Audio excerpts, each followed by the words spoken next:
ನಮಸ್ತೆ ಎಲ್ರಿಗೂ. ಇವತ್ತಿನ ಸೆಷನ್ನಲ್ಲಿ ಅಂತಾರಾಷ್ಟ್ರೀಯ ಮಟ್ಟದಲ್ಲಿ ಇತ್ತೀಚೆಗೆ ತಾನೇ 24 ವರ್ಷಗಳನ್ನು ಯಶಸ್ವಿಯಾಗಿ ಪೂರೈಸಿದಂತಹ ಬಿಮ್ಸ್ಟೆಕ್ ಅನ್ನುವಂಥ ಒಂದು ಸಹಕಾರಿ ಒಕ್ಕೂಟದ ಬಗ್ಗೆ ಒಂದಷ್ಟು ವಿಚಾರಗಳನ್ನು ನಿಮ್ಮ ಜೊತೆ ಚರ್ಚಿಸ್ತಾ ಇದ್ದೇನೆ. ಬಿಮ್ಸ್ಟೆಕ್ ಅಂದರೆ ಏನು, ಭಾರತಕ್ಕೂ ಬಿಮ್ಸ್ಟೆಕ್ಕು ಏನು ಸಂಬಂಧ ಅನ್ನೋದನ್ನು ಇವತ್ತಿನ ಸೆಷನ್ನಲ್ಲಿ ನೋಡ್ತಾ ಹೋಗೋಣ. ಈ ಚಾನಲನ್ನು ನೋಡ್ತಾ ಇರುವವರು ಸಬ್ಸ್ಕ್ರೈಬ್ ಆಗಲಿಕ್ಕೆ ಮರಿಬೇಡಿ. ಬಿಮ್ಸ್ಟೆಕ್ ಅನ್ನುವಂಥದ್ದು ಒಂದು ಎಕ್ರಾನಿಮ್. ಸೊ ಇದರ ಫುಲ್ ಫಾರ್ಮ್ ಏನು ಅಂತ ಹೇಳಿದ್ರೆ, ಬೇ of Bengal initiative for multi sectoral technical and economic cooperation ಅಂತ ಇದನ್ನು ಕರಿತೇವೆ.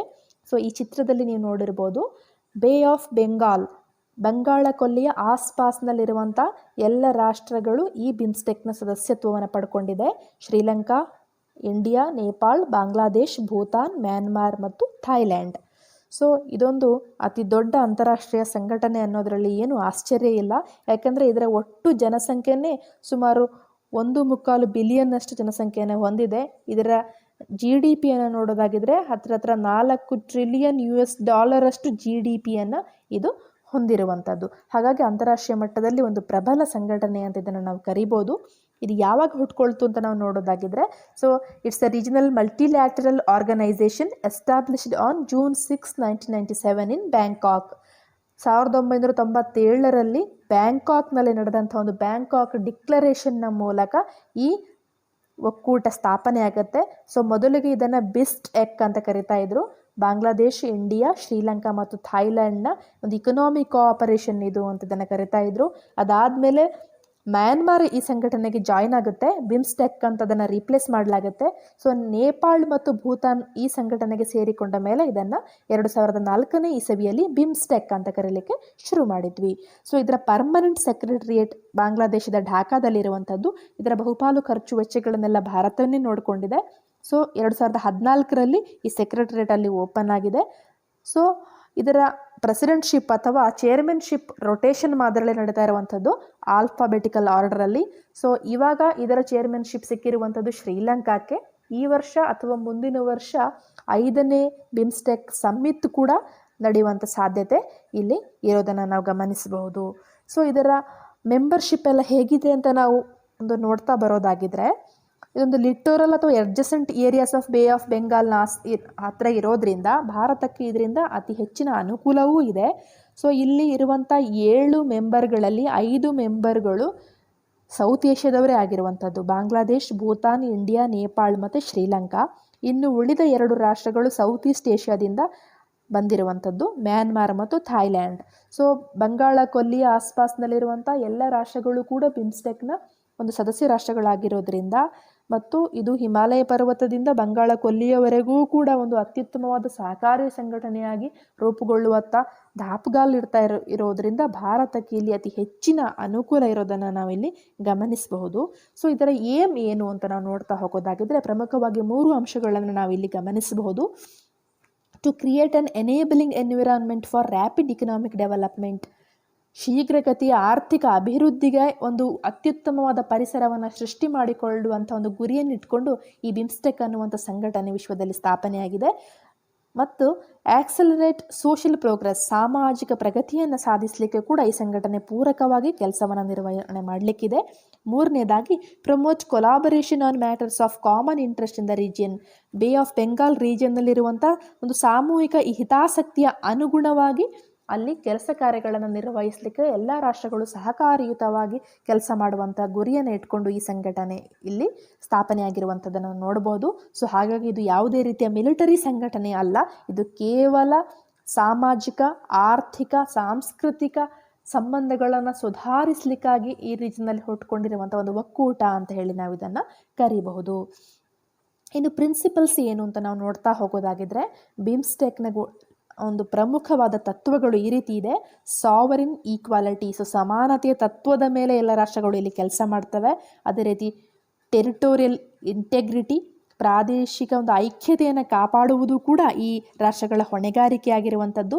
ಪೊಲಿಟಿಕಲ್ ಇಂಡಿಪೆಂಡೆನ್ಸ್, ರಾಜಕೀಯ ಸ್ವಾತಂತ್ರ್ಯ, ಅಂದರೆ ಯಾವುದೇ ರಾಷ್ಟ್ರಗಳ ಸ್ವಾತಂತ್ರ್ಯವನ್ನು ಇಲ್ಲಿ ಗೌರವಿಸಬೇಕಾಗುತ್ತೆ. So no interference in internal affairs, ಯಾವುದೇ ರಾಷ್ಟ್ರಗಳ ಆಂತರಿಕ ವಿಷಯಗಳಲ್ಲಿ ಭಾಗಿಯಾಗದೇ ಇರುವಂಥದ್ದು. ಸೊ ಪೀಸ್ಫುಲ್ ಕೋ ಎಕ್ಸಿಸ್ಟೆನ್ಸ್, ಶಾಂತಿಯುತ ಸಹಬಾಳ್ವೆ ಕೂಡ ಈ ರಾಷ್ಟ್ರಗಳ ಒಕ್ಕೂಟದ ಒಂದು ತತ್ವದಲ್ಲಿರುವಂಥದ್ದು. ಮ್ಯೂಚುವಲ್ ಬೆನಿಫಿಟ್, ಪರಸ್ಪರ ಒಂದು ಅನುಕೂಲಕರವಾದ ಲಾಭವನ್ನು ಪಡೆಯುವಂಥದ್ದು. ಇವೆಲ್ಲವನ್ನು ನಾವು ನೋಡ್ತಾ ಹೋಗಿದ್ರೆ ಇಲ್ಲಿ ಬಹುಪಾಲು ಅಂಶಗಳನ್ನು ಪಂಚಶೀಲ ತತ್ವಗಳಿಂದ ಪಡ್ಕೊಂಡಿರುವಂಥದ್ದನ್ನು ನಾವಿಲ್ಲಿ ನೋಡ್ತಾ ಇದ್ದೇವೆ. ಸೊ ಇನ್ನೊಂದು ಬಹುಮುಖ್ಯ ಅಂಶ ಅಂತ ಹೇಳಿದ್ರೆ ಇಲ್ಲಿ to constitute an addition to and not to be a substitute for bilateral, regional or multilateral cooperation involving the member states. So ಇಲ್ಲಿ ಯಾವುದೇ ರೀತಿಯ ದ್ವಿಪಕ್ಷೀಯ, ಪ್ರಾದೇಶಿಕ ಅಥವಾ ಬಹುಪಕ್ಷೀಯ ಸಹಕಾರಿ ಸಂಘಟನೆಗಳ ಸಬ್ಸ್ಟಿಟ್ಯೂಟ್ ಅಲ್ಲ, ಬದಲು ಅಲ್ಲ, ಬಟ್ ಸೊ ಇದಕ್ಕೆ ಎಡಿಷನಲ್ ಆಗಿ ಹೊಸದಾಗಿ ಏನಾದರೂ ಮಾರ್ಗಗಳನ್ನು ಕಂಡುಕೊಂಡು ಪ್ರಾದೇಶಿಕ ಸಹಕಾರವನ್ನು ಏರ್ಪಡುವಂತೆ ಮಾಡುವಂಥ ಒಂದು ಬಲಶಾಲಿ ಪ್ರಿನ್ಸಿಪಲ್ಸ್ಗಳನ್ನು ಇಟ್ಕೊಂಡು ಈ ಸಂಘಟನೆ ಕಾರ್ಯಾಚರಣೆ ಮಾಡುತ್ತೆ ಅಂತ ಹೇಳಿ ಈ ಬಿಮ್ಸ್ಟೆಕ್ನ ತತ್ವಗಳು ಹೇಳುತ್ತೆ. ಸೊ ಏರಿಯಾಸ್ ಆಫ್ ಇಂಟ್ರೆಸ್ಟ್ ಏನು? ಸೊ ಯಾವ ಇಂಟ್ರೆಸ್ಟ್ ಮೇಲೆ ಈ ಬಿಮ್ಸ್ಟೆಕ್ಕನ್ನು ಸ್ಥಾಪನೆ ಮಾಡಲಾಗಿದೆ ಅಂತ ನಾವು ನೋಡ್ತಾ ಬರೋದಾಗಿದ್ರೆ ಸುಮಾರು 14 ಅಂಶಗಳಿದೆ. Trade and investment, transport and communication, energy, tourism, technology, fisheries, agriculture, public health, poverty alleviation, counter terrorism and transnational crime, environment and disaster management, people to people contact, cultural cooperation ಮತ್ತು ಕ್ಲೈಮೇಟ್ ಚೇಂಜ್. ಸೊ ಈ 14 ಅಂಶಗಳಲ್ಲೂ ಕೂಡ ಎಲ್ಲ ರಾಷ್ಟ್ರಗಳು ಕೂಡ ಒಂದು ರೀತಿಯ ಸಹಕಾರ ಮನೋಭಾವನೆಯಿಂದ ಎಲ್ಲ ಕೆಲಸ ಕಾರ್ಯಗಳಲ್ಲೂ ಕೂಡ ಒಂದು ಶೇರಿಂಗ್ ಕಾನ್ಸೆಪ್ಟ್ ಮೇಲೆ ಒಂದು ನಿಂತಿರುವಂಥ ಸಂಘಟನೆ ಅಂತ ಹೇಳಿ ನಾವು ಇದನ್ನು ಕರಿಬೋದು. ಸೊ ಇಷ್ಟು ಏರಿಯಾಸ್ ಆಫ್ ಇಂಟ್ರೆಸ್ಟ್ ಆಗಿರುವಂಥದ್ದು ಬಿಮ್ಸ್ಟೆಕ್ನದ್ದು. ಸೊ ಇನ್ನು ಭಾರತಕ್ಕೆ ಇದರ ಅನುಕೂಲ ಏನು, ಸಿಗ್ನಿಫಿಕೆನ್ಸ್ ಫಾರ್ ಇಂಡಿಯಾ ಅನ್ನೋದು ನಮಗೆ ತುಂಬ ಇಂಪಾರ್ಟೆಂಟ್. ಸೊ ಯಾವುದೇ ರೀತಿಯಾದಂಥ ಒಂದು ಪ್ರಬಂಧ ಮಾದರಿಯ ಪ್ರಶ್ನೆಗಳಿಗಾಗಿರಬಹುದು ಅಥವಾ ಯಾವುದಾದ್ರೂ UPSC KPSC ಮುಖ್ಯ ಪರೀಕ್ಷೆಗಳಲ್ಲೂ ಕೂಡ ಕೇಳಬಹುದು ಬಿಮ್ಸ್ಟೆಕ್ನ ಸಿಗ್ನಿಫಿಕೆನ್ಸ್ ಏನು ಭಾರತಕ್ಕೆ ಅಂತ. ಸೊ ಇಲ್ಲಿ ನಾವು ಕೆಲವು ಪ್ರಮುಖ ಅಂಶಗಳನ್ನು ಗಮನಿಸಬೇಕಾಗತ್ತೆ. ಸೊ ಭಾರತ ಯಾವಾಗಲೂ ಕೂಡ ನೇಬರ್ಹುಡ್ ಫಸ್ಟ್ ಪಾಲಿಸಿಯನ್ನು ಬೆಳೆಸ್ಕೊಂಡು ಬಂದಿದೆ. So primacy to the country's immediate periphery, ನಮ್ಮ ದೇಶದ ತಕ್ಷಣಕ್ಕೆ ಹತ್ತಿರ ಇರುವವರು ಯಾರು ಆ ದೇಶಗಳ ಜೊತೆ ಅತ್ಯುತ್ತಮವಾದ ಬಾಂಧವ್ಯಗಳನ್ನು ಇಟ್ಕೊಳ್ಬೇಕು ಅಂತ ಹೇಳಿ ನೇಬರ್ಹುಡ್ ಫಸ್ಟ್ ಪಾಲಿಸಿ ಹೇಳುತ್ತೆ ಭಾರತದ್ದು. ಸೊ ಈ ಗುಜರಾಲ್ ಡಾಕ್ಟ್ರಿನ್ ಕೂಡ ಅದೇ ಹೇಳಿರುವಂಥದ್ದು. ಸೊ ಗುಜರಾಲ್ ಡಾಕ್ಟ್ರಿನ್ ಬಗ್ಗೆ ವಿವರವಾದ ವಿಡಿಯೋವನ್ನು ನಾನು ಚಾನಲಲ್ಲಿ ಮಾಡಿದ್ದೇನೆ. ಸೊ ಅದನ್ನು ನೀವು ನೋಡ್ಬೋದು ಅಲ್ಲಿ. ಸೊ ನೇಬರ್ಹುಡ್ ಫಸ್ಟ್ ಪಾಲಿಸಿ ಇರೋದ್ರಿಂದ ಭಾರತ ನೆರೆಯ ರಾಷ್ಟ್ರಗಳಾದ ಶ್ರೀಲಂಕಾ, ನೇಪಾಳ, ಭೂತಾನ್, ಮ್ಯಾನ್ಮಾರ್ಗಳ ಜೊತೆ ಒಂದು ಅತ್ಯುತ್ತಮವಾದ ಸಂಪರ್ಕವನ್ನು ಸಾಧಿಸಲಿಕ್ಕೆ ಭಾರತಕ್ಕೆ ಖಂಡಿತವಾಗ್ಲೂ ಕೂಡ ಇದು ಹೆಲ್ಪ್ಫುಲ್ ಆಗಲಿಕ್ಕಿದೆ. ನೆಕ್ಸ್ಟ್ ಆ್ಯಕ್ಟ್ ಈಸ್ಟ್ ಭಾರತದ ಪಾಲಿಸಿಯ ಮೂಲಕ ಇದು ಸೌತ್ ಈಸ್ಟ್ ಏಷ್ಯಾದ ಜೊತೆ ಭಾರತವನ್ನು ಕನೆಕ್ಟ್ ಮಾಡಲಿಕ್ಕಿರುವಂಥ ಒಂದು ರೀಜನಲ್ ಝೋನ್, ಇದು ಒಂದು ಅತ್ಯುತ್ತಮವಾದಂಥ ಒಂದು ಮಾರ್ಗವನ್ನು ಇದು ಕಂಡುಕೊಳ್ಳಲಿಕ್ಕೆ ಕಾರಣ ಆಗುತ್ತೆ. ಸೊ ಹಾಗಾಗಿ ಭಾರತದಿಂದ ಹಿಡಿದು ನೇರವಾಗಿ ಥೈಲ್ಯಾಂಡ್ವರೆಗೂ ಕೂಡ ಭಾರತ ಸಂಪರ್ಕವನ್ನು ಸಾಧಿಸಲಿಕ್ಕೆ ಅನುಕೂಲಕರವಾದ ವಾತಾವರಣವನ್ನು ಈ ವೇದಿಕೆ ಭಾರತಕ್ಕೆ ಕಲ್ಪಿಸಿಕೊಡುತ್ತೆ. ಸೊ ನೆಕ್ಸ್ಟ್ ನೋಡ್ತಾ ಹೋಗೋದಾಗಿದ್ರೆ economic development of India's north eastern states by linking them to bay of Bengal region via Bangladesh and Myanmar.